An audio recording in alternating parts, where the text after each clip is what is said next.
السلام علیکم۔ Brass T V کے ناظرین کو خوش آمدید۔ ناظرین، گزشتہ روز لاہور کے علاقے گجرپورہ کے قریب موٹر وے پر خاتون کو اجتماعی زیادتی کا نشانہ بنائے جانے کے واقعے کی تحقیقات میں بڑی پیش رفت آئی ہے۔ پولیس کے مطابق 12 کے قریب مشتبہ افراد کو گرفتار کر لیا گیا ہے، جبکہ کھوجی سی سی ٹی وی فوٹیج اور ڈی این اے کی مدد سے مزید تفتیش کا عمل جاری ہے۔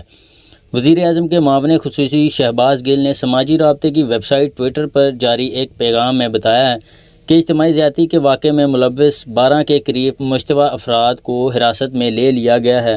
اپنے ٹویٹ میں انہوں نے بتایا کہ وزیر اعلیٰ کی پنجاب کی ہدایت پر سی سی پی او لاہور تفتیشی ٹیم کی سربراہی کر رہے ہیں۔ شہباز گل کے مطابق تفتیش میں اربن اور رورل پولیسنگ کی تکنیک استعمال کی جا رہی ہے۔